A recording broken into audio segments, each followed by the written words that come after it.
a group that is called Family Court Anti-Corruption Coalition. So we call that FCACC. We are a new and growing agency that has spread like wildfire.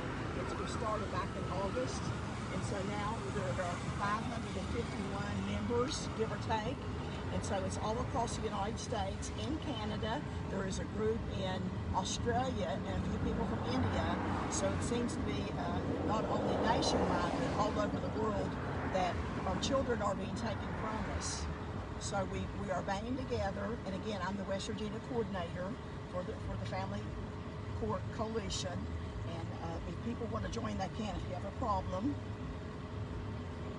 So what types of things are we working against here? So basically, we have found out through research that the agency DHHR in West Virginia, called CPS, they are wrongfully taking children, and they're not following their goal and mission is to keep families together. That's what it says. Their mission is to keep families together. So they are not. They are fabricating evidence and taking children children away from families, parents, grandparents. They're not working with them. They're not giving them a second chance. And even there's times when families should be watching those children. CPS will not give them back.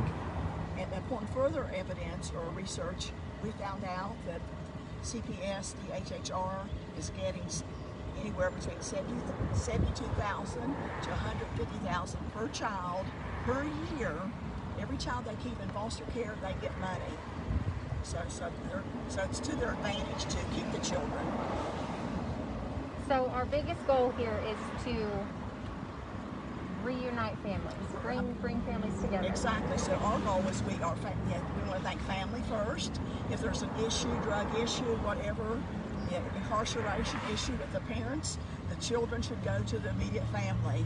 And first in line, of course, would be grandparents or adult siblings, other family members. There is no effort at all from DHHR to reunite families. Families are actually trying to intervene. They're denying all this. So when people go to court, then whatever CPS social workers say, the judge accepts that as truth. It is not the truth. So parents are not given a chance to talk in court. Parents are not given due process. For example, in my case, I asked for 2.5 years for a court hearing from the judge. He wouldn't respond, didn't respond, nothing. And I had been with my son for another couple years battling in court to get what we had. I mean, I have an order for grandparent rights of visitation.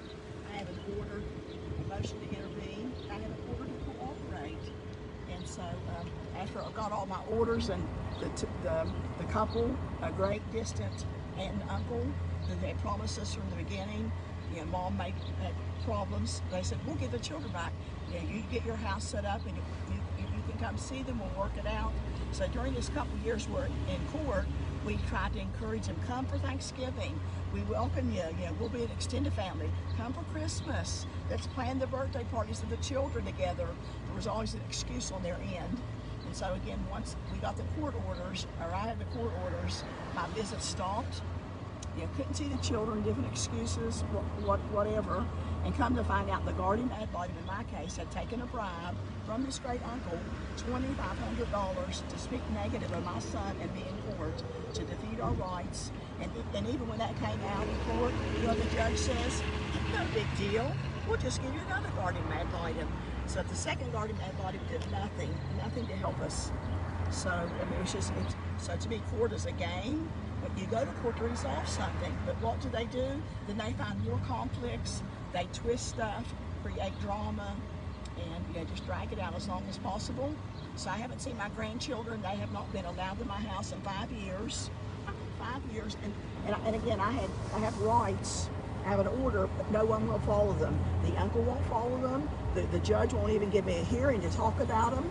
So 5 years, I've not seen my grandchildren. Well, I started taking it upon me to pop in unannounced at their house for a birthday or Christmas and give them gifts.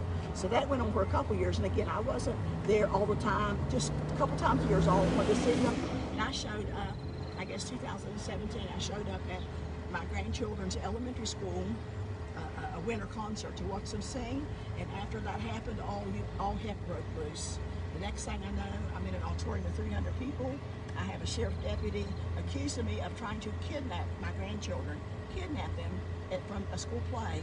And I even told him I have an order to see them. And he's like, well, you have to get permission. I said, how can I when the uncle won't return a phone call? He won't return a letter or a text so I can see them.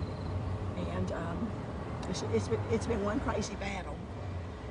And so there's no reason. I mean, I come from a good family. I am a single parent. I raised 4 children, all successful. I work in the school system. I've been a teacher and an interpreter 20 plus years. I'm in and out of all the schools in my county. So why would I not go to my grandchildren's school to see them sing? So when that happened, you know what the judge did? I had asked him for 2.5 years for a court hearing, wouldn't give me one.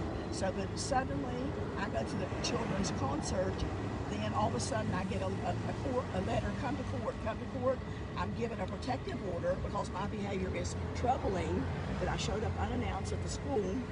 My behavior is troubling, so the judge signed an ex parte protection order against me, saying I have troubling behavior. I'm not allowed to call the grandchildren, try to call them, send them gifts, can't send money. I'm not allowed to contact them because I'm so much trouble. And I'm a teacher. I have, kids and children have been my life. I would say for 40 plus years I've worked Sunday school teacher in church. I've been a superintendent at church. I've been in the choir. I've been active in the community. But again, I have troubling behavior and can't see my grandchildren. So all I want to say is that Jim Justice is, we want that money that you're giving to social workers to help families, and say you're quote to help families. We want it. Give it to us. We're a nationwide organization. We're applying for a 504C. Give us the money. We will help the families. Anybody can mess up and need a second chance, but guess what? With DHHR, they don't believe in second chances.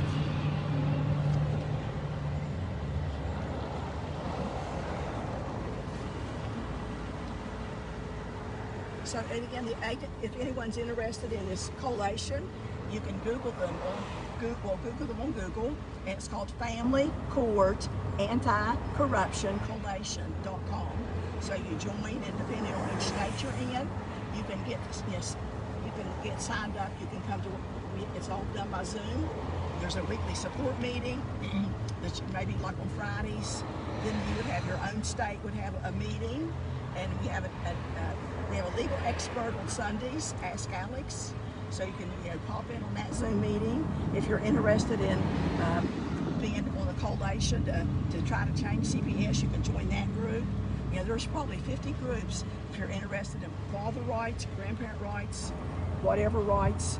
You want 50-50 parenting. If you just want to throw out a question about guardianship problems, or so forth and so on. There's all these discussion boards and groups. So I just welcome anybody that's having a problem with family court and the judge is not ruling in their favor, not making good decisions, and then vice versa with CPS. If you have any issues, contact us. Family Court Anti-Corruption Collation.com. Join us.